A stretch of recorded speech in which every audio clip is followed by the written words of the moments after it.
My name is Mary Catherine Mahalik, and I am with the Heritage Foundation. So before we begin this session, I get the pleasure of just giving you a little summary of our internship program that we have at the Heritage Foundation. We are a conservative think tank based here in Washington, D.C., and I may be biased, but I think we have the best internship program in the city.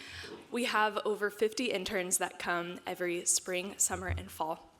And it's a really unique internship because you get not only the real-world experience of working at the Heritage Foundation in either different departments that are researching policy, or we have our government relations office, our events team. There's a ton of different departments that you get professional experience in, but we also have a really robust lecture series where you get to hear from speakers who are in the top of their field, either researching different policy areas or they've worked in a presidential administration, they maybe have worked on the Hill, and our interns get to hear from them and really receive intellectual formation over these different areas.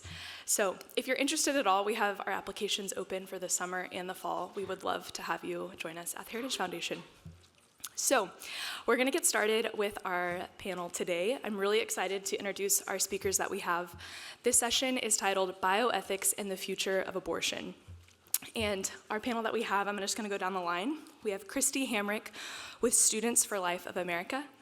We have Dr. David Prenist with the Charlotte Lozier Institute.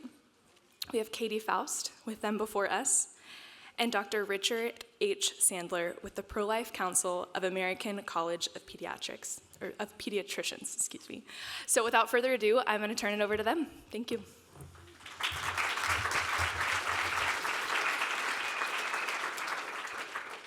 I really appreciate you all coming today because I want to encourage you to join me in my lifelong obsession in stomping out certain kinds of technologies that are very much like a brave new world. And I don't want to do a show of hands, that's awkward. I don't know if anybody remembers reading Aldous Huxley's Brave New World in school. For the sake of argument, there's a movie. But in this book, the government hands out your job, they suppress your fertility, they grow children in artificial wombs, and they control everything until one noble savage, accidentally born from a normal birth, kind of points out that there's a flaw. Oh, of course, and they kill him at the end. So here we are, apparently prepared to die. Just kidding. When I was a reporter, my career has involved I came to Washington, D.C. as a reporter and a journalist. I was a Pulliam Fellow with Danny Pearl, the reporter who was executed for his work at the Wall Street Journal by terrorists. And I did a lot of work on the commodification of children. The fact that through technology, people are bought and sold in vitro. And then when I was at the Family Research Council, because frankly my bio includes working for almost everyone, I got involved in opposition to chemical abortion pills. And it has been the cancer that has infested the abortion mentality and the abortion business model. 2 pills in the US, one of whom, and I don't say this lightly because you can fact check this with the New York Times, was created by a man called the father of the abortion pill who got the money from Roussel Uclef, which is tied to the company that created the drugs that killed the Jews. That is the origin of the first of the 2 drugs in chemical abortion pills. There are active metabolites that are unnatural in this drug that attack your placenta and starve the baby. The second drug is to start contractions. It exposes women in the no-test online distribution system of the Biden administration to injury, infertility, and death. It also sets up exposure to abusers. It's the sex trafficker's drug of choice because they can just dose the hell out of you. Right now, there's a case in Florida, for example, of a woman who got these drugs to slip to the pregnant girlfriend of her ex. That's the kind of world we live in. You don't need to be pregnant. You don't need to be a woman. You don't need to be seen by a doctor. You are exposed to death through lack of care and concern for ectopic pregnancy. I am Rh negative and had a series of shots to protect my fertility. If you're Rh negative, which 15% of the population is, if you don't get a RhoGAM shot in an exchange of blood through birth, through miscarriage, or through abortion, within 24 to 48 hours, you can be sterilized for life. Do they tell you this when they ship these pills out to you to check your blood type? Do they tell you to get an ultrasound because that could destroy your fertility? No, they don't. Here's something else they don't tell you. The active metabolites in these drugs that pass into our wastewater system continue to have an effect, so that NIH public studies show us that these metabolites affect aquatic, plant, and animal life, and I'd like you to think of that under the umbrella term food supply. Think about that. We are suppressing the fertility of our bodies, we are suppressing the fertility of nature, and we are flushing human remains into our wastewater system, something that hospitals can't do and not even brick and mortar facilities can do. We're going to have a guided thing. So now that I've scared you, and I hope you're as scared as I am, when I was at Family Research Council, Bill Clinton, he campaigned on his desire to bring these pills onto the US market. I have a picture of myself in my wedding dress 31 years ago throwing Clinton Gore signs into the Potomac. I think the statute of limitations has ended for littering, I hope, because Students for Life put that picture in a documentary. I'm a little bit worried. What I'm concerned about and what we're afraid of, and each of us is going to talk about a problem and what we're afraid of. I'm afraid that the FDA will continue to fail us by applying any kind of medical logic to the distribution of a drug. Even if you support abortion, that is not an argument for no-test online distribution of these pills, and it is certainly not an argument for flushing human remains and placenta tissue into the wastewater in a way that could literally sterilize us all. God help us. So now that you're scared, I want to frighten you further and pass this on to Dr. Prentice. Thanks, Christy. Well, as an old professor, I'll give a pop quiz. How many in here were never an embryo? Okay. Hey, you all realize that, and we keep getting this question, but science has known this for at least 100 years. Ronan O'Rahilly, who is an old embryologist who came up with what are called the Carnegie stages of life, to show at their very earliest stage how you looked at every stage, has said prenatal age begins at fertilization, postnatal begins at birth. But we keep getting these phrases that, well, you're not really a human being, you're an embryo, you're a potential person, and so on. I want to do sort of a parallel industry to the abortion industry, and it's the reproductive technology industry. IVF is the most well-known, but there are other assisted reproductive technologies. This is also preying on people, on women especially, to manufacture children for the desires of adults. First IVF baby was born in 1978, and since then there have been about 12 million IVF babies born. Cute, pretty little babies, and that's the picture they hold up to you.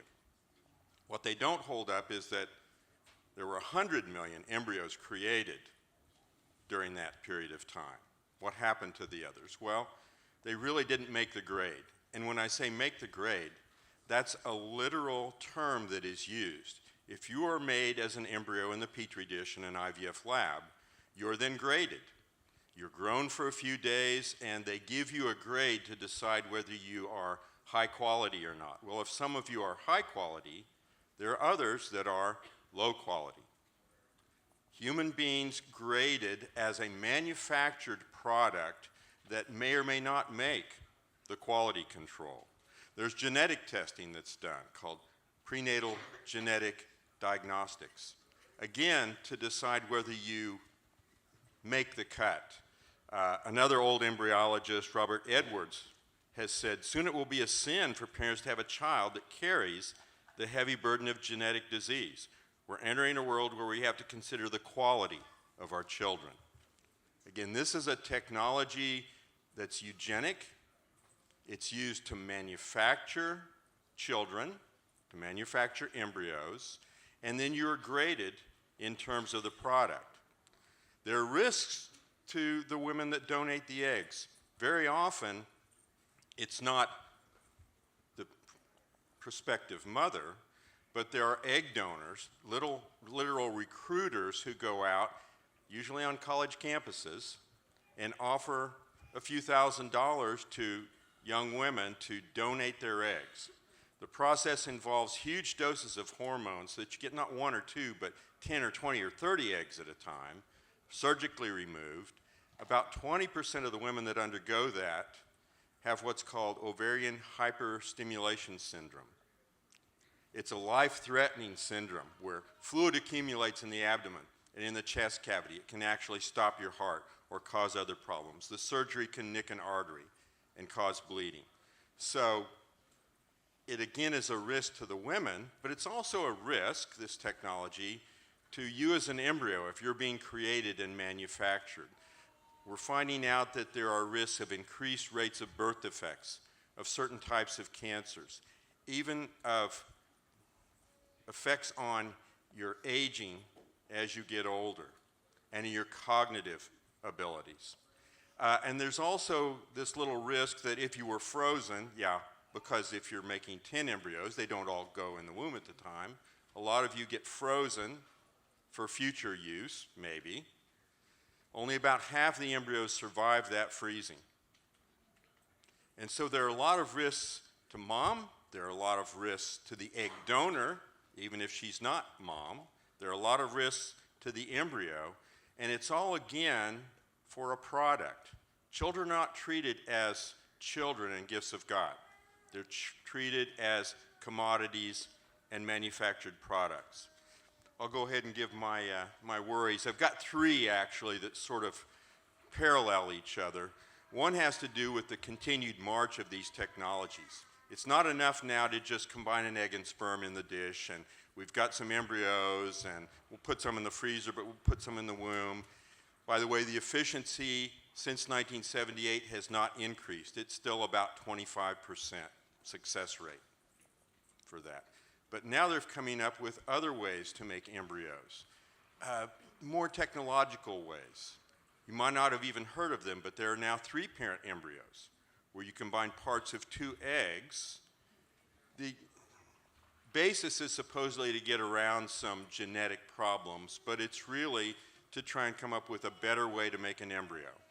So 2 moms, you've got to send 2 Mother's Day cards. 2 moms, 2 eggs, 1 dad. It's actually a form of cloning. Now, we don't know for sure that anyone has tried to gestate a cloned embryo other than these 3-parent ones, but that's coming, and it might surprise you that the reproductive technology industry has never said they won't use cloning to create and gestate embryos. In congressional hearings, what they've said years ago is that, well, we won't do that for now. We'll just kind of wait till the technology matures and we think it will be useful. You can now also clone and make embryos not the old-fashioned way, but by combining different stem cells to make what are now termed synthetic embryos or embryo models. But it's really another form of cloning, and you can make tremendous numbers of these and then use them for experiments or maybe gestate some of them and so on. So there are technological creeps along the way, but it's still a matter of considering these little ones as commodities. Now, a couple of other quick worries I have is in terms of data.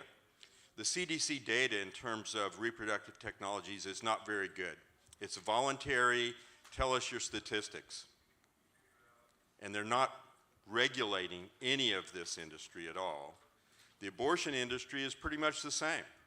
At Lozier Institute, we've been trying to track this and get better numbers, and so far succeeding by going directly to the states to get their numbers. The CDC numbers are vast underestimates, we'll just put.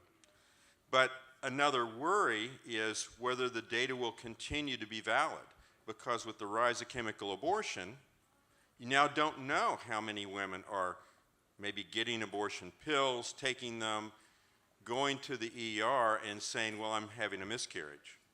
And so you don't really know. And then the third worry, which goes along with that, is the science is being suppressed. I have colleagues who have been threatened with having their science retracted from the journals simply because it showed the dangers of chemical abortion and the problems with abortion. So we're facing a future where we'll be told, this is all safe, this is all fine, nobody's getting hurt, where the truth will be far different.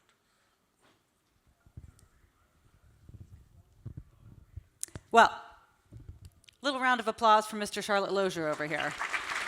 Because, like, literally, you're hired. That was every single thing that I was going to say, and I was like, okay, get it done. Get it done, baby. No, I love it.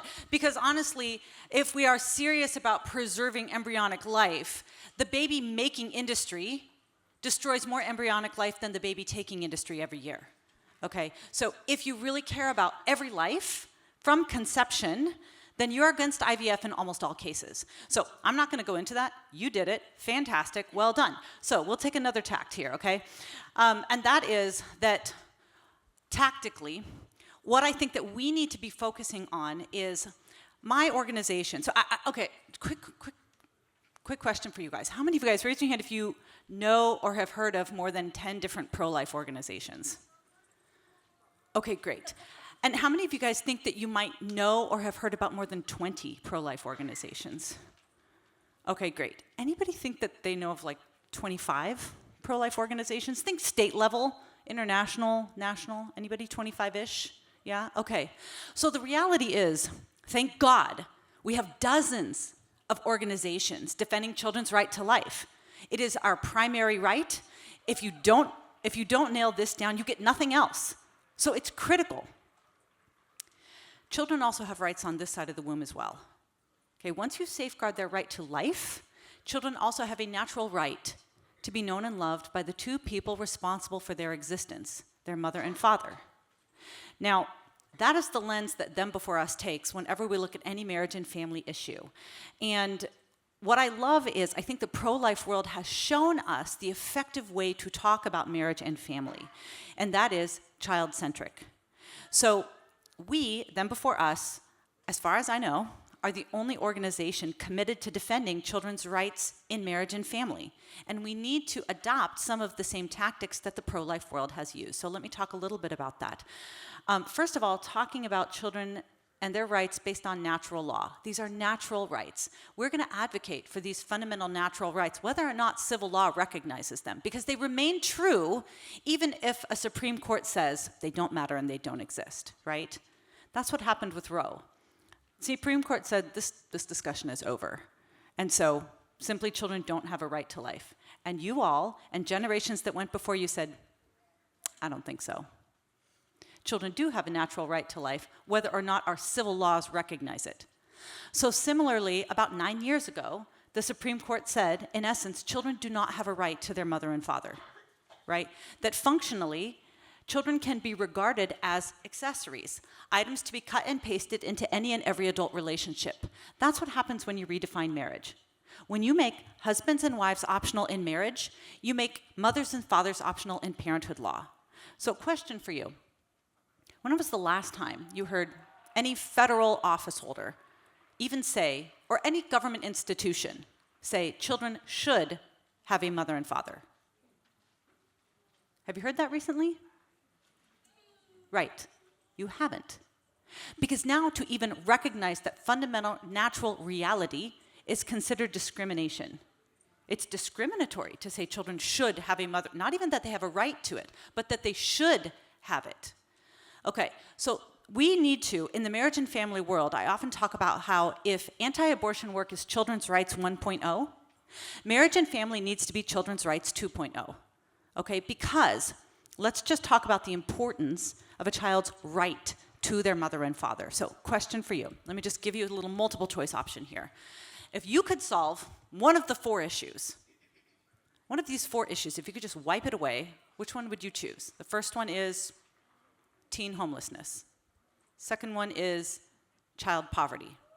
Third one is teen suicide. Fourth one is teen pregnancy.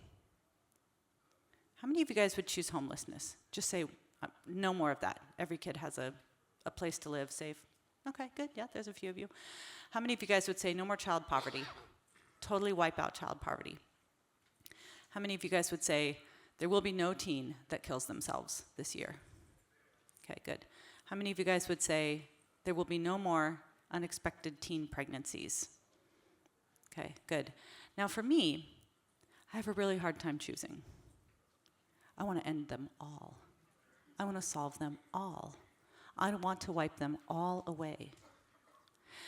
What if I told you there was an all of the above option? Thank you, sir. You want that one? Same. I also want that one. I want an all of the above option where you do one thing, you wipe out all of these. And the answer is, there is an all of the above option. And it's cheap. And it's easy. And it's accessible to everyone. And you know what that option is? Fathers married to the mothers of their children in 100% of cases. Okay? That's it. Because what do you see? When you look at all of, not just those 4 issues, every major social issue that we are fighting today, right, that we have organizations devoted to handling and suicide hotlines and massive amounts of welfare and all of the different things, like hundreds of millions of dollars and all kinds of organizations and programs to solve all those different demographics, they have something in common. They're overpopulated with fatherless children. 90% of teens on the street didn't have a dad in their life. And by the way, that's a gateway for human trafficking. You want to end human trafficking? Marriage, in 100% of cases. You're 4 times more likely to live in poverty if you're a child growing up without your father in your home. 71% of teens that commit suicide don't have a dad. 63% of teen pregnancies come from fatherless homes.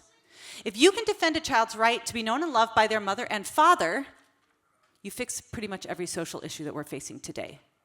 Now, humanity has struggled for quite a while to solve the problem of children who face delinquency or struggle in school or have mental health or physical health or obesity problems or whatever it is. I mean, this is not a new problem for humanity.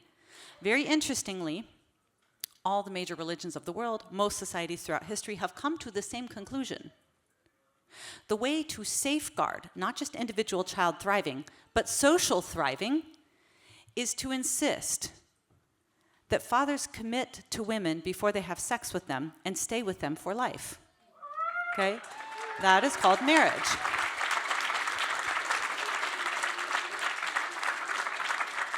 So that is how we need to understand this, okay? Why is it that defending children's rights to their mother and father has that level of power? Why, if you defend this fundamental child right to their mother and father, do you pretty much end high incarceration rates, teen pregnancy, teen homelessness, child poverty, every major social ill? Why is that? Because a child's own mother and father give something to children that no other adults do. Number one, they are statistically the adults who are most connected to, invested in, and protective of kids. And you can fact check me on this. Okay, get your phone out. Get your phone out. I see you're like, yes, no, get it out. And I want you to Google the words mother's boyfriend. Google mother's boyfriend for me. Because what we're saying about marriage and family is that biology doesn't matter. Any two will do. Love makes a family, right? Kids don't need moms and dads. They just need to be safe and loved. Well, if that's the case, then a child being raised by their mother and her cohabiting live-in boyfriend would be doing great. Because there's 2 adults, there's a male and female presence. If the adults are happy, the children will be happy. And guess what? A mom and her live-in boyfriend, very happy. Their needs are totally met. Who Googled that for me? What did you find? Give me your top hit.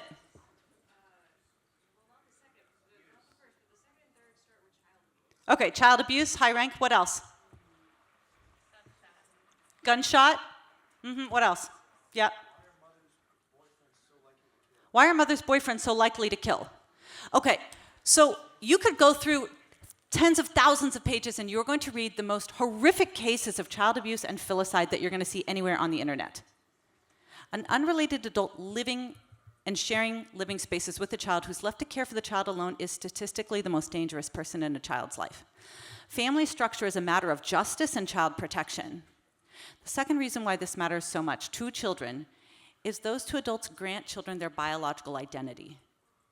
It's very hard to answer the question, who am I, if you can't answer the question, whose am I? And this is why, in adoption, we have shifted away from closed adoption to open adoption. 95% of adoptions today are open. They have some degree of connectedness and relationship with their first family. And third, when you defend children's rights to their mother and father, you get the perfect gender balance in the home 100% of the time. Moms and dads offer distinct and complementary benefits to children. It maximizes their development, and it satisfies their longing for maternal and paternal love so they do not crave it from unhealthy or dangerous sources.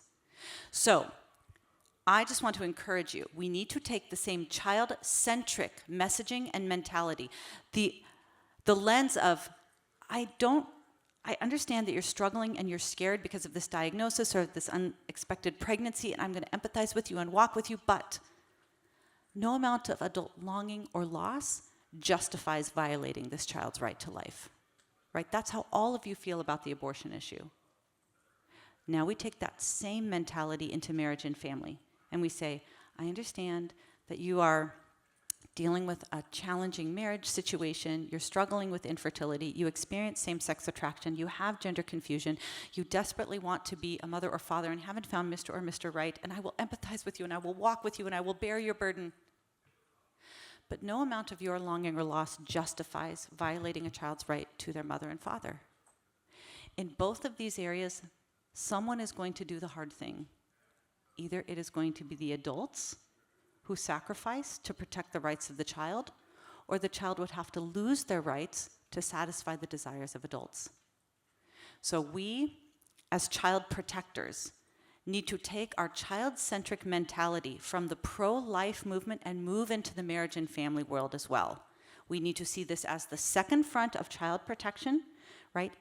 Anti-abortion work secures children's survival. Marriage and family work ensures children's thriving.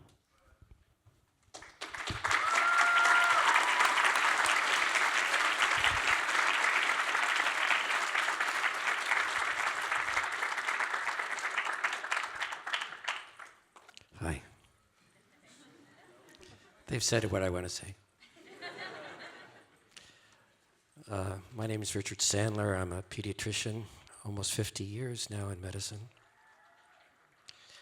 There's a group, you have the flyer, something on your chair there, American College of Pediatricians, not to be confused with the American Academy of Pediatrics, which is a woke institution.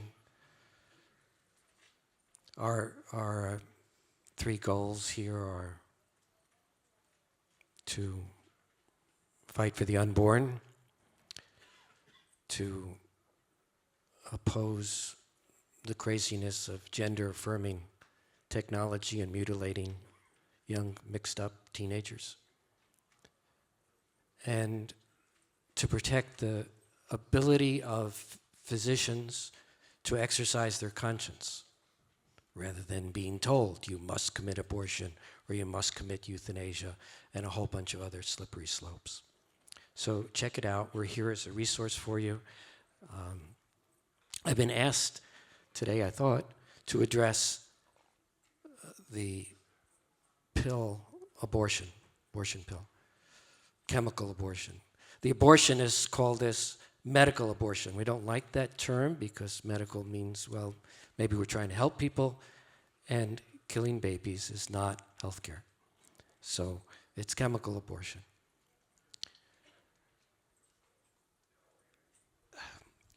You all have heard about it. I'm going to give you just some details on what this is, and two, some details on the risk and what the current monitoring is or not, and then share the concerns. So doing this chemical abortion is two pills. Mifepristone is it's also called RU486, and it's Mifeprex is the brand name. It's a single pill, 200 milligrams, just a little white pill, you take it. And it opposes progesterone. Progesterone is a hormone that enables the lining of the uterus to support the baby. So you overwhelm the little binders there that the progesterone can attach to, and then the uterus lining stops working. And what does that do? It cuts off the oxygen, so the babies are asphyxiated, they choke to death, and it cuts off the food, so they starve to death. It's not pretty. The second pill, taken 24 to 48 hours later, is called misoprostol. Misoprostol has been around for a long time. It's used in a lot of other things, so it's going to be a hard one to get rid of. It's used for protection from peptic ulcer disease. But what it does is it's a prostaglandin agonist. It makes the uterus contract like heck. So the mifepristone kills the baby. And the misoprostol expels the baby. Okay? It's kind of a gruesome process. The risks, it's amazing. It's amazing to be in this universe. You know, we're entitled to our own opinion, but we shouldn't be entitled to our own facts. And the level of, lying is extraordinary. And so if you go to Planned Parenthood's website and you were curious about the safety of the agent, you will see them say, quote, it's as safe as Tylenol.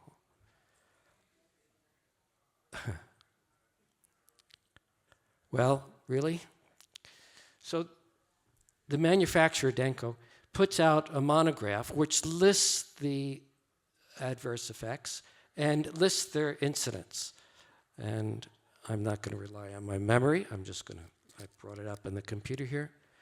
Quotes, about 85% of patients report at least one adverse reaction following administration of mifepristone and misoprostol.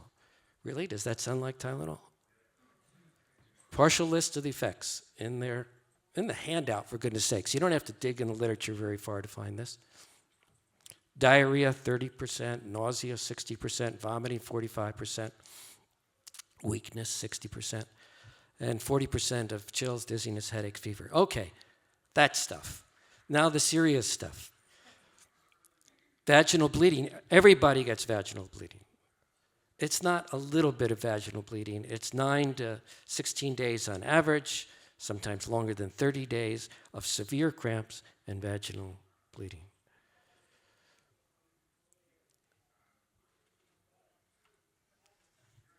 Well, anemia, shock, sepsis, all kinds of bad stuff.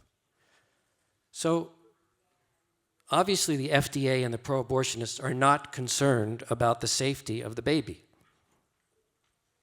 Goes without saying. You'd think they'd be concerned about the safety of the moms.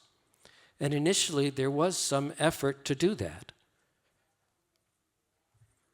The pregnancy, that you had to see an actual doctor who had to determine that you were 10 weeks or less along, and that this was not an ectopic pregnancy, and that you didn't have a whole host of conditions that would make chemical abortion really, really a bad idea in terms of risky for the mom. And the FDA had a, quotes, risk evaluation and mitigation strategy, which they watered down and then watered down again. So that now the only thing that has to be reported are maternal deaths. You don't have to report sepsis. You don't have to report shock. You don't have to report, etc. And, as pointed out, we don't even have good data on that because the ladies, when they go to the ER, don't say, I just took an abortion pill. They're told by Planned Parenthood to say, oh, I'm having a miscarriage. So we don't have data on this. All right. So most recently, as you know, the FDA has even said, well, you don't have to have a doctor. And now, as Abby Johnson pointed out this morning to us, you can go on the web, and there's over 70 sites, and you can just get these pills yourself. How about that? Well, we've been asked to say what we're worried about. One of my colleagues, Robin Prucci, is a wonderful, wonderful mommy neonatologist friend. I texted her right before. I said, hey, I'm just about to go in. What do you think's the most important thing? What do you want me to say? Quotes, The thought of not only the baby but the mother dying alone as she risks hemorrhaging or other labor complications away from medical supervision is beyond heartbreaking. How do we get the word out that chemical abortion is anything but safe? We've been asked to say, okay, what are we really worried about here? There's so much to worry about. Love God. Love your friends. We can't control the outcome. Be happy warriors. My wonderful wife teaches me this all the time because I get a little worked up, but she's a happy warrior. What am I worried about? Well, listen, this stuff is getting to be very available, and it's going to be a hard thing to prevent. And with the availability, will be more babies killed, will be more risk to the mom, will be more recreational sex outside of marriage and outside of caring, will be, it's sort of consistent with, this is a wonderful audience. I can't tell you how touched I am to see you young people caring and stepping forward. This little beanie that I wear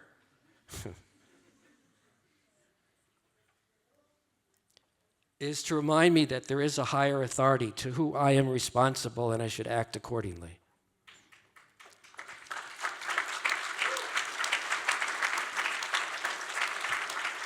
And in the end, that we have to live this out.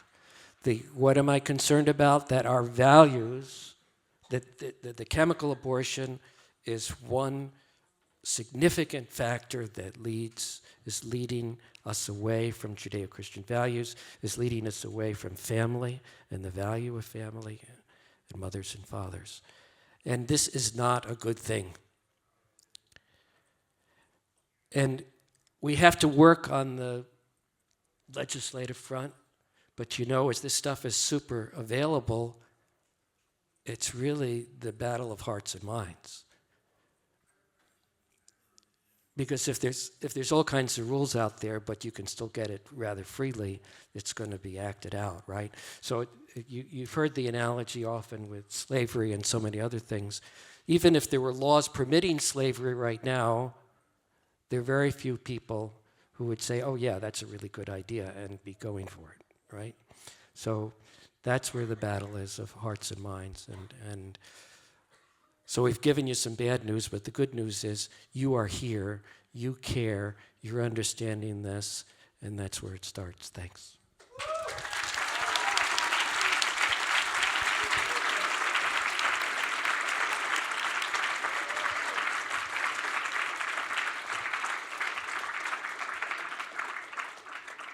So we have perspectives from a lot of different people working on the issues related to fertility.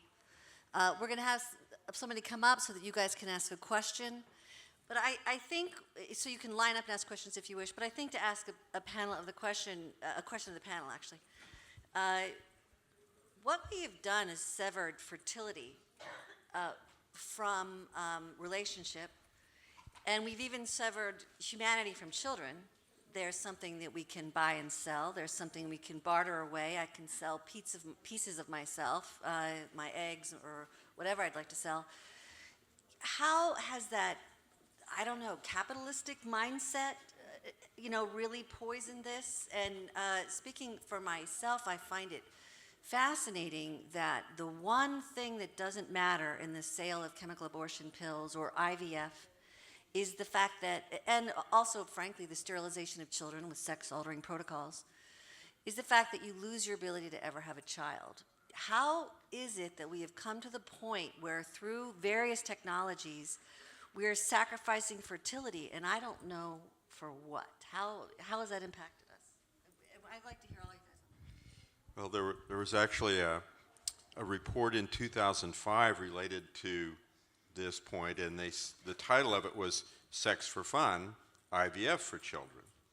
The idea is that self-gratification is what's more important, and then we'll take care of that fertility thing with technology and so on. I can't even work my computer. So, I'm not a Catholic. I am a pastor's wife, carrying my Bible with me ever. I'm an absolute evangelical Bible thumper. But the Catholics were right about the shockwaves of birth control to the mindset around sex and marriage, right? That what we did is we separated sex from babies, right? We cut the connection between sex and diapers. And that was sort of the first conceptual step of, I don't exist for them, they exist for me. I decide about the kids, right? It's not just, hey, I'm going to be open and welcome to the children that result from this sexual union. It's, I'm the gatekeeper, I decide when they come and go. And then we turned that around and we said, so we had sex without babies. Very soon on the heels of that, we figured out how to make babies without sex. And we're saying, they exist for me. Right, those kids exist for me. And so the same mentality, honestly, and this was fueled again, like that same they exist for me mentality is really what underpins abortion too, right? I don't exist for them, they exist for me. If they're inconvenient, unwanted, then I can violate their right to life and force them out of existence. What's the mentality towards lab-made babies is if they are very wanted, I can violate some child's right to life and force them into existence. Okay? And if they're very wanted and I'm single or in a same-sex relationship, I can violate their right to their mother and father and force them into existence. They exist for me. I don't exist for them. Honestly, it's spilled over into the adoption world too, where we think I have a right to a child. You have same-sex couples or LGBT adults who say, I have a right to adopt. You've got some people that deal with infertility who say, well, this is the way for me to have kids. No. Adults don't exist. Children don't exist for adults. Adults exist for children. In adoption does not exist to give kids to adults. Adoption exists to provide parents to children who have lost them. It is a child-centric institution. The child is the client. So in all of these different areas, we have said, they exist for me. Right? I determine their rights and their well-being, whether or not they're connected to their mother and father, if I want it. And that is the problem with elevating sex to the level of God, right? My sexual identity, my sexual feelings, my sexual desires. When that becomes God, because sex is connected to babies, children are always the sacrifice. They're always the sacrifice. So we have to, especially if you're a believer, especially if you're a pro-lifer, we have to say, no. Children have a right to life. They have a right to their mother and father. And that means that all adults, single, married, gay, straight, fertile, infertile, planned, unplanned, all adults conform to the rights of children, because the only alternative is forcing children to sacrifice their rights for you, and that is a recipe for an unjust society.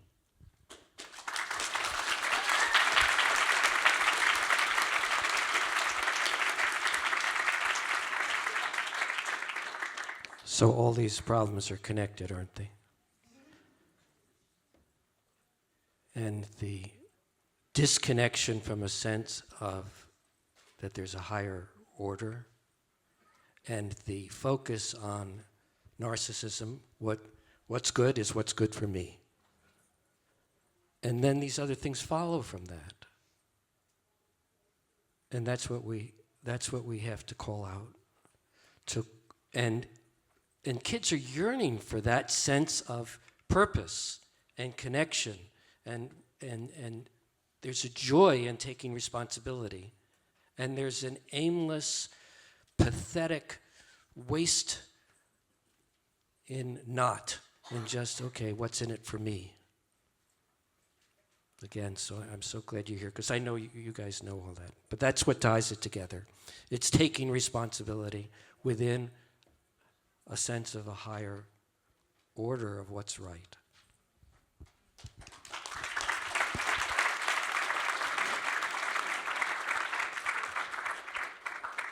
So let's take a couple questions. Please, questions and not speeches, so more people can get a shot. Thank you. My question was, and you just touched on a little bit of it, was besides that kind of broader layout of talking about why in the IVF conversation, these other issues that children are not just commodities and bought for people. How might we, on like a personal level, I'm not currently at an age where I would be having this as a personal conversation with peers, but maybe in the future, would I have a conversation with someone maybe considering one of these reproductive technologies and say that, you know, you might want this, you might struggle with fertility, or your relationship might not be one which can produce children, but you are not entitled to children, that no one is entitled to children. How might I have that conversation? Well, you can know the natural law arguments. My recommendation is be an expert, no more than they do about all of this. So that's where you begin.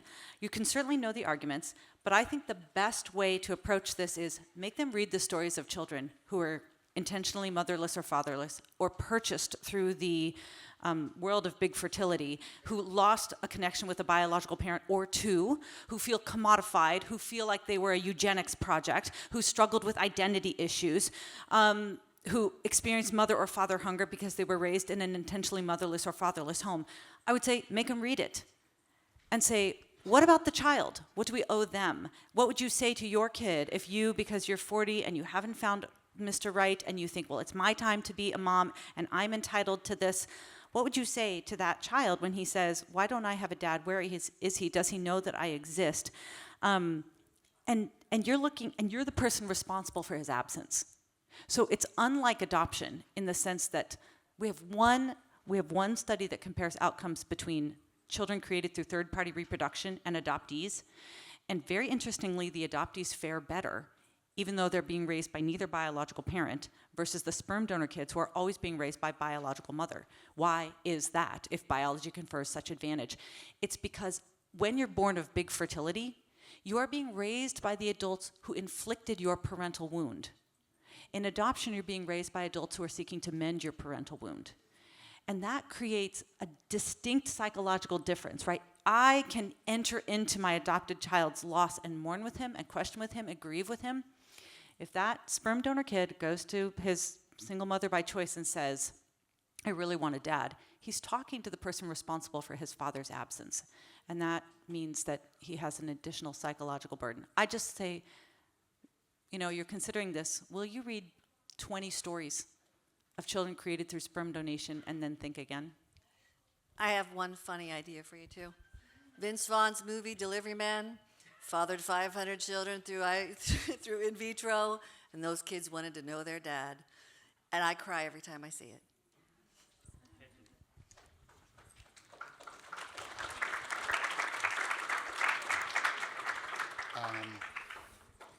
So throughout this talk, I've heard a lot about what's worrying the four of you, but I mean, we know that you're worried about these things, like our world becoming like a brave new world, or the continued commoditization of children, disintegration of the family. How are you using your expertise, either in like medicine or biology, molecular biology, to combat these issues? It's like, I heard that you're worried about it, but I didn't really hear any solutions. I can speed through quickly some things Students for Life is doing. We have 4 citizens petitions filed at the FDA as a precursor to lawsuits against what they're doing with chemical abortion pills. We have Standing With You, a website that provides women with services and information, such as the services up here in connection to these experts.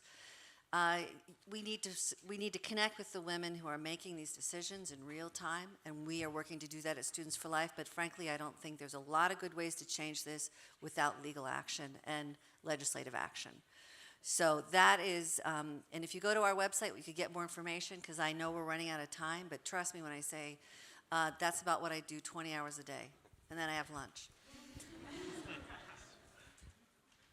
Let me just add real quick, besides the Lozier Institute does do a lot of legislative intervention, media interviews, a lot of this is also education, making sure people know the facts. And in fact, I don't know if everybody got one, but there's a little card, Voyage of Life. Go to that website. It's one we put together so that you can learn the actual facts in terms of human development from conception to birth. There's also another little thing on there called the Handbook of Nascent Human Beings. It's accessible, it's easily readable, but learn the basic facts about that so that you then can intervene yourself and talk about, well, this is what really is going on, this misleading facts and lying and so on that we keep getting out there. We need to intervene in terms of that and just keep repeating the truth until it sinks in. You know, we'll stay and talk with y'all. Apparently we have time for one more question, so you win. Thank you. When it comes to, I guess, embryos being developed in a lab, let's say we get rid of, obviously, the IVF and all that stuff, and there are still viable embryos there, what would we do with them exactly? Well, we're big fans of snowflake adoption, but Dr. Prentice, you know more than me. Well, and I think that is one answer. My view is those are little frozen orphanages. And those living human beings do deserve a chance to proceed on through their development. They don't have a real good chance, as I mentioned, only about a 50% chance once you thaw them out. But any chance is better than no chance at life.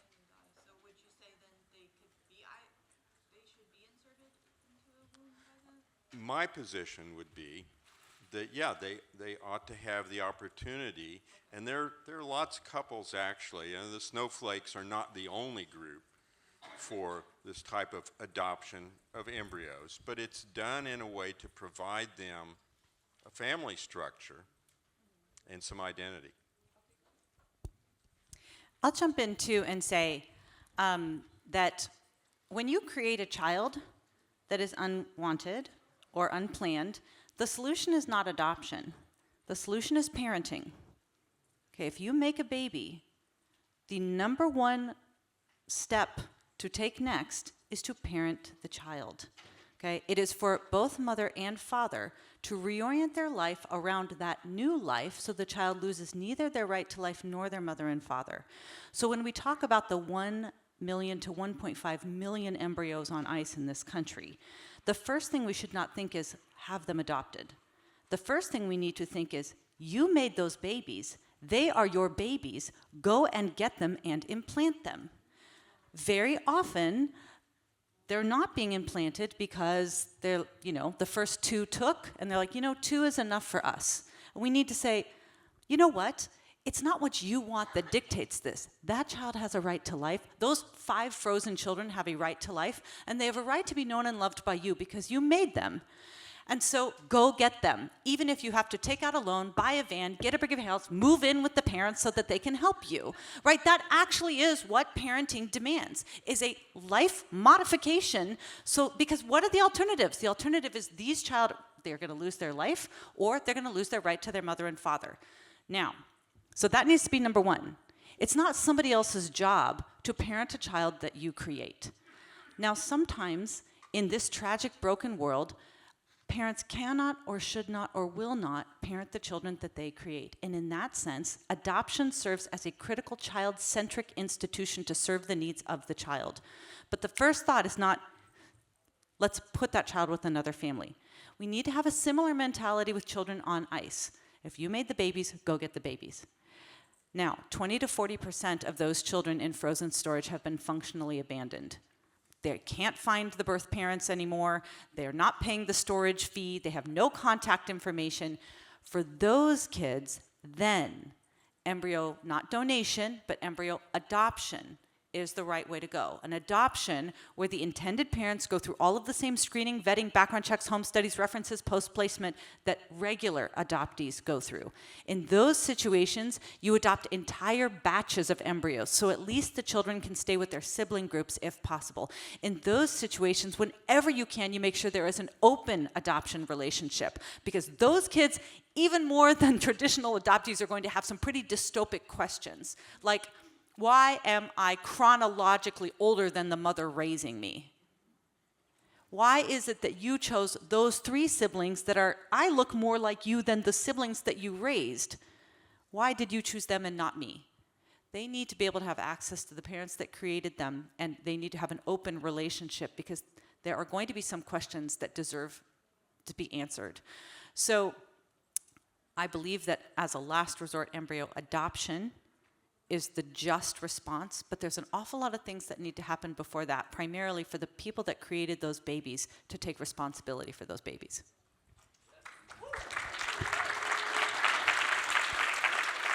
I want to say one word about the earlier question, what the heck are you guys doing about it? One is education, what we're doing here, what I do with my patients, what you do in every possible forum that you can, right? With your friends, with your family, in your school, etc. Two, then, is politics, legislative court. And three, boys and girls, is prayer. Thanks very much.